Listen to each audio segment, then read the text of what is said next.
उनके चरणों में दंडवत प्रणाम करते हुए आप सबको हरिओम नमो नारायण। क्योंकि आप में भी मेरे सदगुरु की छवि दिखाई देती है।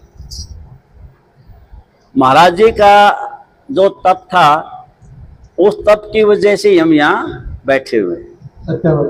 एक ये बोला, भाई ये अर्थी गई है, ये मनुष्य नरक में गया, स्वर्ग में गया है।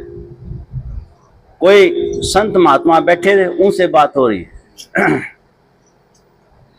एक फेर गई, बोले जी ये भी कौन सी जगह गया है, नरक में गया या स्वर्ग में गया है। बोला भाई जो पहले आदमी है उसकी अर्थी के पीछे सारे 5-7 आदमी थे, जो तो सीधा नरक में गया। और जिसकी अर्थी के पीछे लारा ही नहीं टूटेगा का, वो कहाँ गया, वो स्वर्ग में गया। यह कारण क्या है कि भाई जिसने अच्छे कर्म कर रखे, अच्छी जो भक्ति कर रखी है, सत कर्म कर रखे हैं, और सबको वो चाहता है, किसी को उसने दुख नहीं दिया, अपने आप में समाया रहा, उसके पीछे दुनिया हो जाएगी। और जो खोटे कर्म करेगा तो कटी रहन बेच की बढ़िया करा, जो जीवन से मर जानो खरो रे। भाई ऐसे जीने से तो मरना ही अच्छा है। दुखी क्यों हम? केवल 2 बातों से दुखी हैं। कैसे? जो अपना है ना, उसको तो हम पराया समझा, और पराये को अपना समझा। पराये को हम अपना समझते हैं, इसलिए दुखी हैं। न्यू कहेंगे वो फलानी के कर है, वो के कर है, वो कहाँ गया है, उसका कौन आया है, अरे तो तेरी देख तू के कर लग रहा है। लाइट घर की खराब हो रही है, पड़ोसियां जाए देखा इनकी जड़ा है कि इनकी अनु कौन देखता, मीटर में देख ले, वो इनकी था तो ठीक से हमारी खराब होगी, तो अपने ने देख। तो अपने आप को देखना, दूसरा कौन देखना। अब अपने आप को जानना कैसे है? जिन जाने अपना आप लिया, उन 3 लोग को नाप लिया। जिन जाने अपना आप लिया, उन 3 लोग को प्रसाद ले जियो बे, प्रसाद दे दियो जो जावे। और अब थोड़ी देर में आरती करांगे, क्योंकि आरती के बाद जो है सत्संग का पूरा फल मिलता है। और कोई काम हो जाए तो कोई बात नहीं, उठ भी सकते हैं। जिन अपने आप को जान लिया, जाना कैसे? भाई ये जो है, यो जो हाथ है, यो मेरा हाथ है, यूं कहेंगे। इसका मतलब है अंदर कौन है, और न्यू कौन कहता मैं हाथ हूं, मैं हाथ हूं, ऐसा कोई नहीं कहता। ये कहेगा यूं मेरा पैर है, यूं मेरा हाथ अलग है और वो अलग है। जो हाथ से सही से अलग है ना, उसको जानना है। अब माई बाई हम सब बैठे हैं, जिसकी दृष्टि ब्रह्म दृष्टि होगी, ब्रह्म दृष्टि होगी तो उसमें आदमी और औरत का भेद ही नहीं रहता।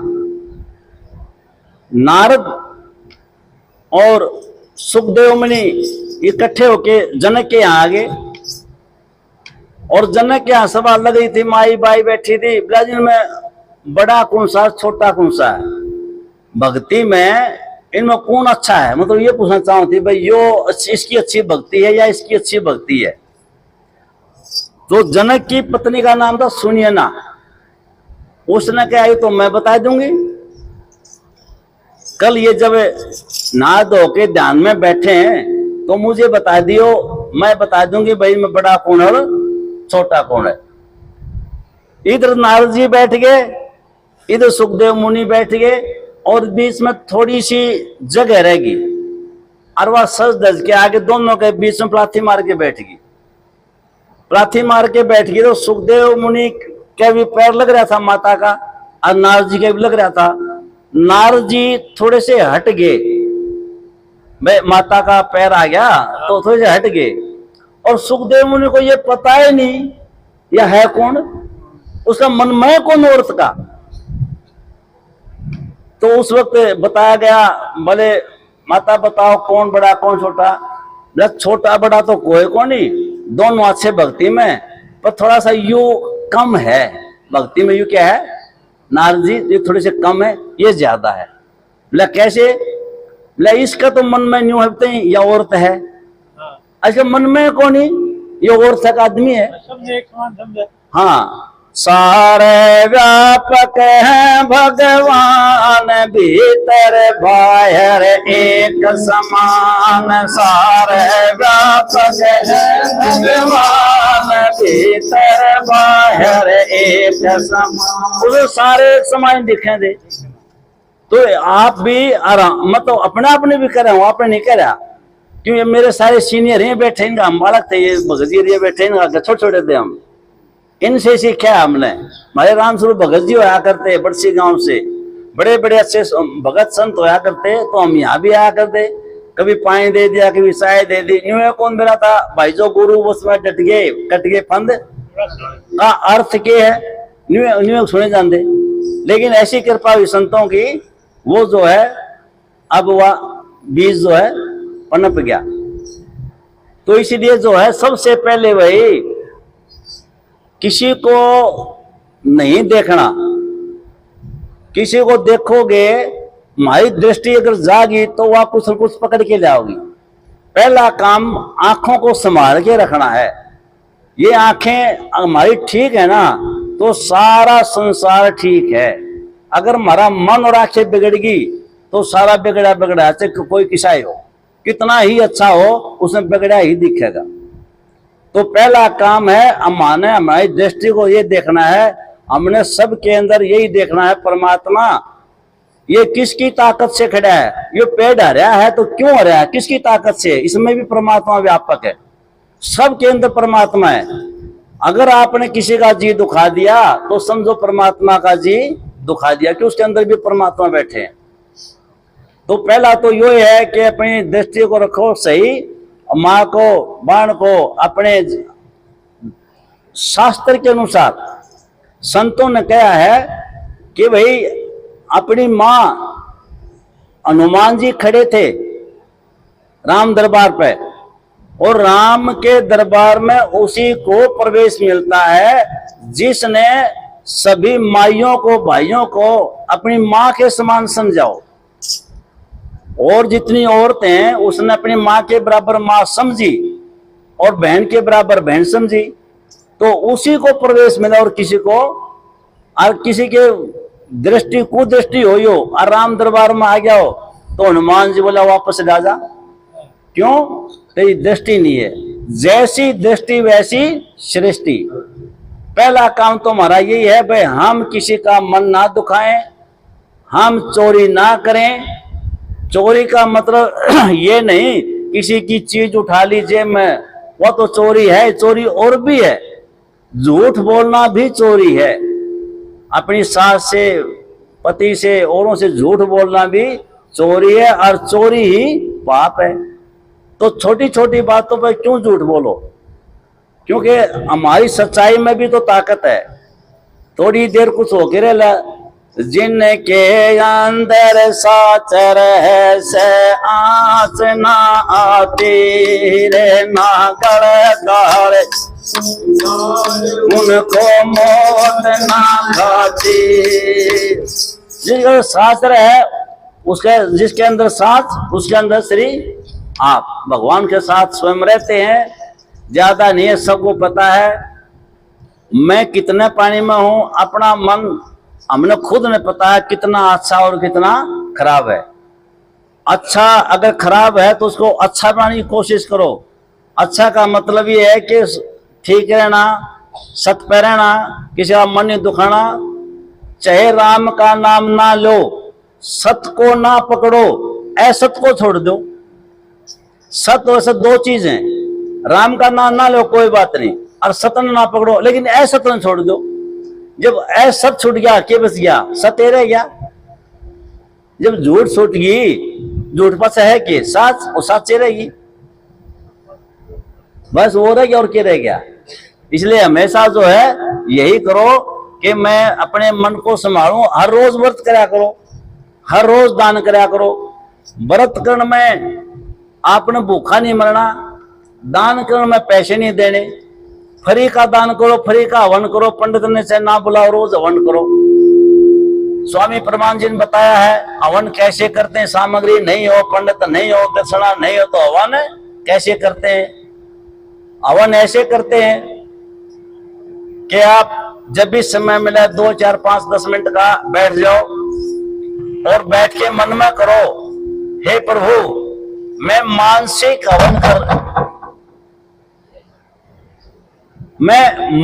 हवन कर रही हूं। मानसिक पूजा सबसे उत्तम पूजा है। कृष्ण भगवान के यहां एक भगत हर रोज गिलास लेता दूध का, गाय का, और उसमें चीनी मिला देता। ना दूध, ना गिलास, ना चीनी, वो मन से मिला देता और मन में करके कल्पना मिला पियो। हर रोज ऐसी उसकी भावना होगी तो कृष्ण भगवान बिल्कुल खुश हो गए और वो पीने लग गए। तो एक दिन उसे क्या हुआ, मानसिक रूप से चीनी ज्यादा पड़ गई। चीनी क्या पड़ गई, यही तो है ही नहीं, मन से वैसे पड़ गई। बोला हो चीनी ज्यादा पड़ गई, वो मन से काट लग गया ना।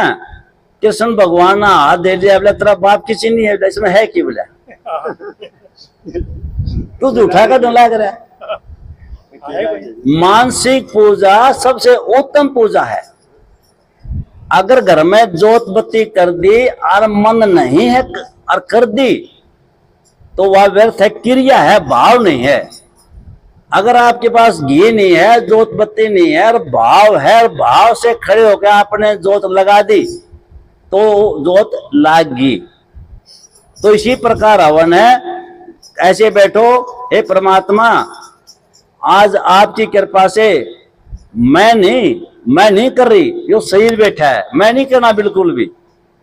मैं ये पूजा कर रही हूं, मैं मानसिक पूजा कर रही हूं, ऐसा कुछ नहीं करना। हे परमात्मा आपकी कृपा से यो शरीर बैठा है और ये जो है हवन करने की तैयारी में है। ये हवन आपने करवाना है। इतना कह के अपने मंत्र नहीं आंदो, कोई बात नहीं।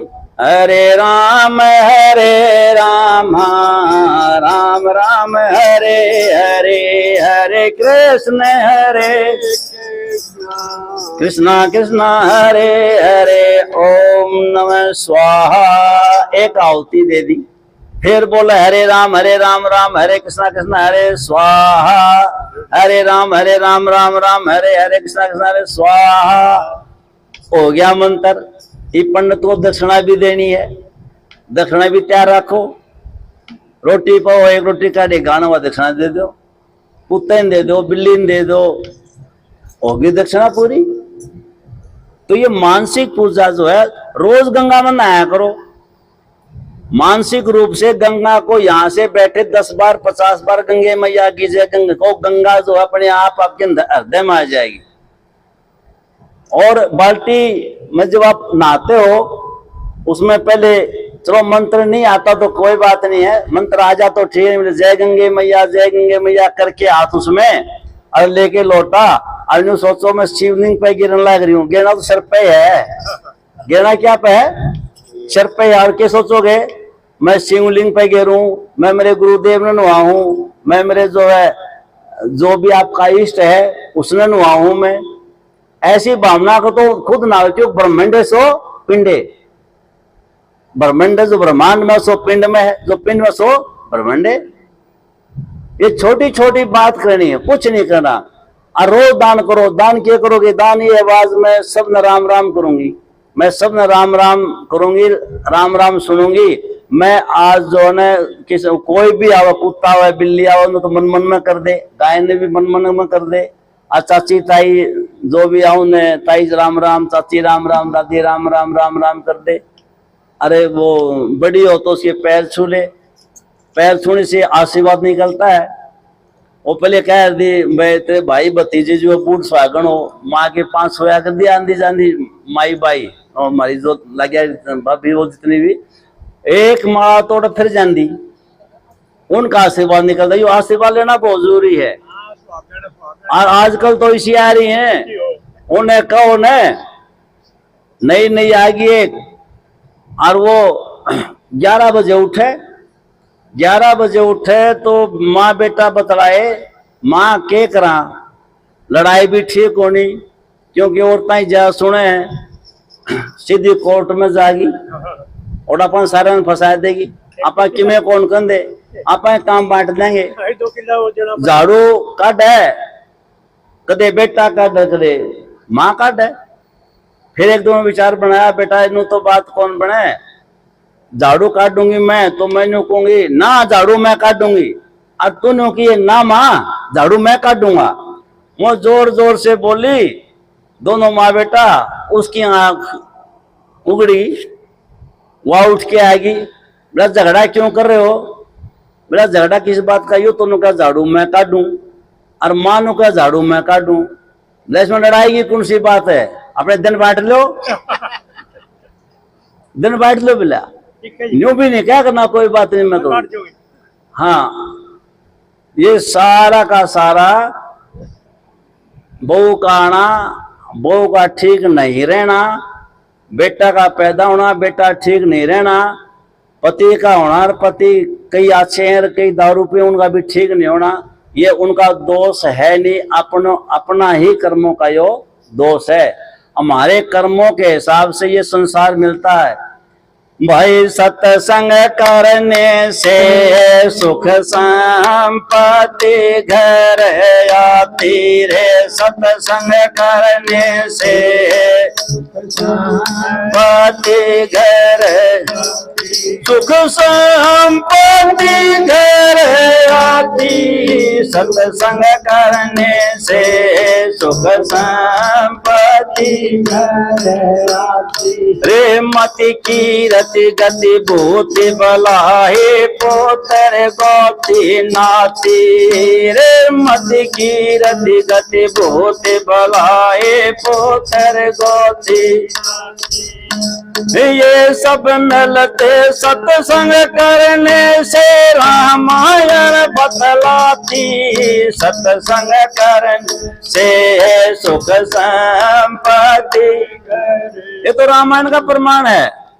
ये जो भी आते हैं ये उसी से आते हैं। और फेंकेगा, अब महाराज ने सारे कड़वा बताऊं दे, महाराज जी ज्ञानानंद ने, कड़वाहट में मिठास थी, लेकिन जिसने सोचा कुछ वो तो ठहर गया, और जिसने नहीं सोचा वो तो चला गया। रे घड़ घड़ खोट काट दे साधु, जो लकड़ी का खाते रे। घर घर खोट काट दे साधु, जो लकड़ी का धर्म रथ और काम मोक्ष ये सब मन को भाती, सत्संग करने से सुख संपत्ति आती रे। सत्संग करने से सुख संपत्ति। आरती का टाइम होता शाम को, एक घर में मन देखा गए थे, खाना बन गया और बाहर से बच्चे कोई बड़ा आया, तो वह माँ बोली खाना कौन मिले किसी ने भी। बोला माँ क्यों? बोला हाथ पैर धो क्या और मंदिर में पहले गायत्री मंत्र बोल क्या, और प्रणाम कर क्या, एक हनुमान चालीसा कर क्या, राम राम की एक माला कर क्या, वहां कर क्या होगा, फिर तो रोटी मिलेंगी। तो उनकी सारा की आदत पड़ गई, तो सारे के सारे जो हैं घर के हाथ पैर धोवें, मंदिर में जावें और फिर रोटी खावें। अरे तो सीधे आके जो है बैठ जाए, मतलब ही नहीं मंदिर का जाने का। तो ये जो है घर में संस्कार पढ़ते हैं, छोटे बच्चे पोते जो भी हैं उनको बिठाओ और 5, 7, 10, 20 मिनट कीर्तन करो, हरे राम राम हरे कृष्णा कृष्णा श्रीमन नारायण नारायण का। तो ये आरती करो तो उनके संस्कार पढ़ेंगे। अगर संस्कार अभी से नहीं पढ़े तो फिर वही जो है हाल होगा जो अब होने लग रहा है। जो लड़के और लड़की जो भाग जाते हैं, आजकल बहुत हो रहा है, अखबारों में खूब आने लग रही है, शादी एक दूसरी जाति में कर लेते हैं वो खोट किसका है? उनका नहीं है। अगर ऐसा है तो माँ का खोट है। और लड़का घर में निर्धन है, घर में जो है निर्धनता है, गरीबी है, उसमें बाप का खोट है। देख लो, मदालसा ने अपने पेट में ही बच्चों को आत्मज्ञान दे दिया। कैसे दिया? जब पेट में बच्चा था तो वो भजन कराया करती, कीर्तन कराया करती, गीता का पाठ कराया करती, रामायण की चौपाई पढ़ाया करती। वो सारे के सारे संस्कार उस बच्चे में जाते और बाहर आने पर जो है संत महात्माओं की सेवा करता, घर को सुचारू रूप से वो चलाता। अब जो क्या है, अब क्या तो फिल्म देखेंगी, अटपटा चटपटा खाओगी, सारे संस्कार खराब कर दिए। बाहर पर तो वाई वृत्ति बनी वो बच्चा की। ये सारा ये हाल हमारा ही खोट है, खोट नहीं है। तो बच्चों को संस्कार दोनों अच्छे दो तो हमारा भी जीवन सफल और उनका भी जीवन।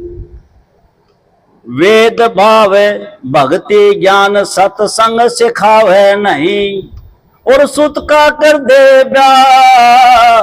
सुत माने बेटा, अच्छे संस्कार देवे नहीं, वेद शास्त्र सत्संग सिखावे नहीं, और बेटे का कर दे ब्याह। वह माता डायन समझो अपने जाए खा। क्यों? उसने अच्छे संस्कार नहीं दिए। अच्छे संस्कार नहीं दिए तो बड़ा होकर क्या बनेगा? वो डाकू चोर बदमाश बनेगा, और फिर जो कदे पुलिस मर, कदे किधर कदे गोली तो मरेगा। अगर शुरू में ही अच्छे संस्कार देती तो फिर जो है ना वो इस लाइन पे नहीं चलता। एक ने हम ये बोल रहे थे, किसी ने उदाहरण दिया, बोला जी आप ये कह रहे हो हिरण्याकश्यप को भगवान का विरोधी था, उसने संस्कार प्रहलाद को दिए नहीं, अपवाद आ गया ना। तो बोला ये वो फिर प्रहलाद कैसे भगत होया? वह थी कयादू, प्रहलाद की मां, और वह संस्कारी थी। उसने हमेशा यही जो है ना अपने परमात्मा का ध्यान था, लेकिन उसका पति का ध्यान बिल्कुल नहीं था। वो ये चाहती थी भाई इसका भी ध्यान हो जाए, लेकिन ध्यान उसका हो जाए। उसका एक तरीका अपनाया, उस माई ने तरीका ये अपनाया, वह जब भी सज धज के आती और उस हिरण्याकश को अच्छी लगती, उसका मौका क्यों उठाती? बोले अच्छा न्यू बता, वो तोता क्या था अपना? किसको करे? हिरण्याकश को। वो तोता नारायण नारायण क्या था? वो को अध्ययन है। और फिर ऐसा काम कर दी कोई बढ़िया सा, हिरण्याकश फिर खुश हो जाता, और फिर कहती मैं तो भूल गया तोता क्या था? लो नारायण नारायण क्या था? फिर कह दिया। जब तक बच्चा पेट में रहा, प्रहलाद रहा, तब तक उसने किसी न किसी बहाने से वो उसे नारायण कुआ देती, हालांकि नारायण का विरोधी था। तो हमारी माताएं इतनी चतुर हुआ करती। अब तो आग जो जल रही हो ना उसमें और घी घेर दे, बुझाने की कोशिश करा करो। कोई तुम्हें कह दे ना तो उस पर अड़ा ना करो, चलो कह दिया कोई बात नहीं, खत्म करो कहानी। लेकिन आगे सी फिर आगे सी फिर आगे वो पूरी कहानी बना देंगे, और फिर सारा जीवन खराब हो जाएगा। रे मति की रति गति भूति बलाही पोतर गोती ये सब मिलते सत्संग करने से रामायण बतलाती। सत्संग करने से सुख संपत्ति रे देव निरंजन सब दुख भंजन जन्म जन्म के नविक रहेगी। रे खट उर्मी और पंच कलेसा मिट जा सीढ़ी ताती। रे पंच कलेसा खट उर्मी और पंच कलेसा मिट जा सीढ़ी ताती।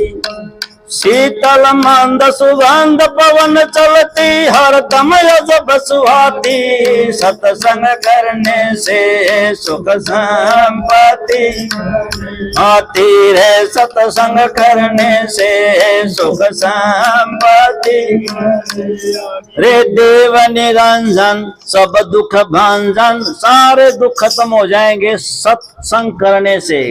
सत्संग करने का मतलब भजन गाने से नहीं, सत का साथ देने से, हमेशा सच बोलने से। हमेशा सच बोलो, उसका नाम सत्संग है। तो यही बताया, रे देव निरंजन सब दुख भंजन जन्म जन्म के साथ ओंकार गुरु की शादी में चढ़े आत्मानंद बराती सत्संग करने से सुख सम आती रे सत्संग करने से सुख संपत्ति। अब संतों की बात अलग है और यह बात समाज की अलग है। जब सतगुरु दादा गुरु महाराज ने स्वामी ओंकार ने शरीर छोड़ा तो सतगुरुदेव भगवान स्वामी आत्मान जी वहीं खड़े थे। जब वो लो के रूप में समाये तो महाराज जी ने देख लिया, लो के रूप में समाते हुए तो भाई स्वामी जी उसमें जो है आत्म स्वरूप में समा गई। उन्होंने लो देखी तो उसका नाम वो बराती था। फिर वो क्या बताया महाराज जी ने, हमेशा जो है एक चीज करया करो, लखो ना करया करो। बस लखो किस प्रकार की है, महाराज जी उदाहरण देते हैं कि भाई दिरानी जेठानी है दो, और वह दिरानी तो जेठानी की बहुत सेवा करे। अब शाम ने उस वक्त की बात है, कटोनी आया कर दी, दूध दया खाया कर दे बैठिए।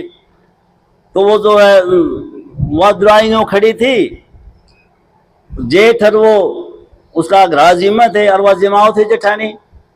उसने जो है दोनों आका गाल दिया और जेठ का थोड़ा सा ज्यादा गाल दिया और देवर का थोड़ा सा कम हुआ। और लम्बा को देखा दी, बोला मेरा का तो कम गाल दिया और अपना लगा और एक खटपट होगी। बोला भाई या लोगों ना करया करो। इस तरह बड़ी बड़ी और बात है कि भाई लोगों का मतलब है किसी प्रकार की झूठ नहीं बोलनी। अब दो भाई थे, अच्छा प्रेम था, गहरा प्रेम था, गहरा प्रेम था। तो वो लेट रहा था बड़ा भाई और प्रसाद में चीज थी दोनों हाथा में न्यू। और वो जो है उसका जो लड़का था वो इस साइड में था और भाई का लड़का इस साइड में था। इसमें चीज ज्यादा थी, इसमें कम थी। बोले आ जाओ भाई चीज खा लो।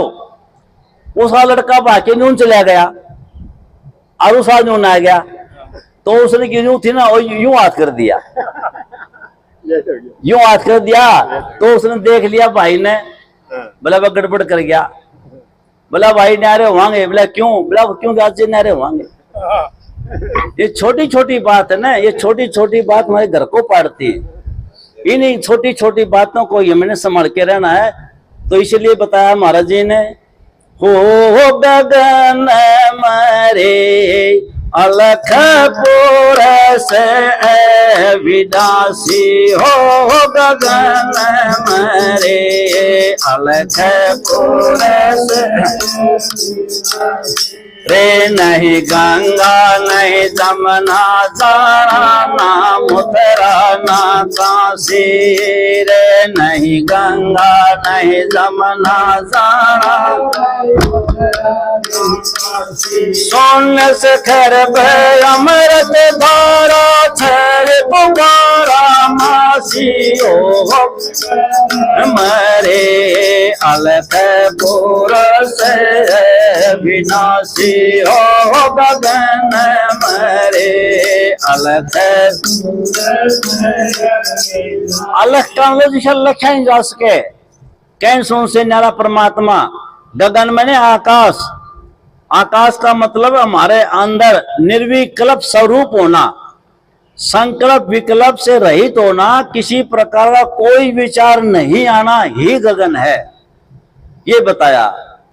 अब ये देखो पाप तो करने आवे हैं, पाप काटने भी आवे हैं।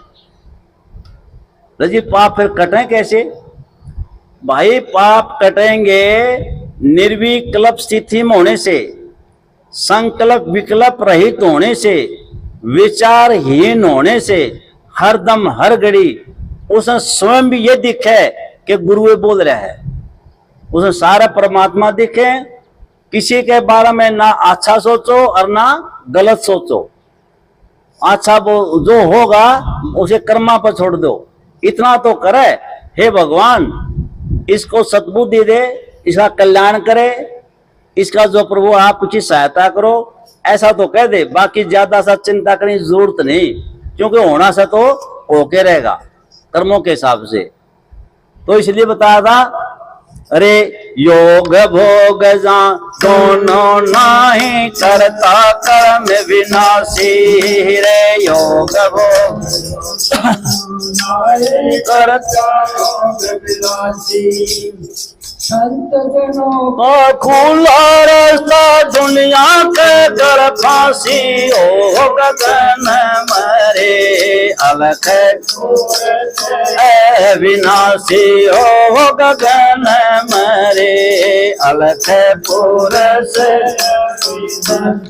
अरे सूरज के मैं महाराज डाया गंगा के मैं काशी रे, सूरज के मैं महाराज डाया ऐसी अटपटी लीला साधो सुन सुन हासी न मरे अलख पुरस विदासी हो गगन मरे अलख। सूरज के में महाराज डाया, गंगा के में, गंगा में तो पानी ही इतना है और सूरज तो इतनी तपत है, देखो कितनी गर्मी है, और उन्हों के मन ज्यादा लगे। ऐसी बात सुना तो हंसी आवे है। देख, तो कहने का अर्थ ये है महाराज जी का कि सूरज के में महाराज डाया, यो जो जीव है ना, इसने अपने आप को जाना नहीं, इसलिए यूं कहे भाई मैंने तो वो भगवान भी चाहिए, ये चाहिए, वो चाहिए, फिर भी डरता रहे। कौन ये, इसके अंदर कौन बैठा है? अविनाशी बैठा है, और अविनाशी के ऊपर परत जम रही है, मल विक्षेप आवरण की ये परत जम रही है, और अपने आप को भूल रहा है। कांधे छोरा नगर ढिंढोरा यूं विष जग को सोची है, क्योंकि अमृत भीतर है, अमृत पिया नहीं, और वो जो है विष पीला रहा, बताया था आपने। और महाजी विषय वासना छोड़ आ जा राम की शरण में, तो विष ने छोड़ दे नहीं, राम के नाम बहुत ले में सत्संग बहुत करे हैं, फिर भी दुख न्यू का न्यू खड़ा है। क्यों खड़ा है यो? क्योंकि हम गलत काम करना, झूठ बोलना तो छोड़ दे नहीं, गलत सत्संग भी करा और पुण्य भी करा और पाप भी चालू रहे, तो भाई फिर दुख सुख न्यू रहेगा, करा ना करा बराबर है। तो इसलिए जो है पहले विषय वासना छोड़ आजा, महाराज जी कहें राम की शरण में तो आ, फिर विषय को 5 विषय हैं और वासना इच्छा इनको छोड़ के फिर आ। अच्छा राम तो कौन खड़े आ रहा है शरण में, क्यों करावा? मैं राम तो चलो जब तो थे हनुमान पुरुषोत्तम थे, सीता मर्यादा में थी, उनकी मर्यादा को अपनाएंगे तो शरण में आगे, और वो तो नाम ले जावा और मर्यादा में रवा नहीं तो शरण में नहीं आया वो।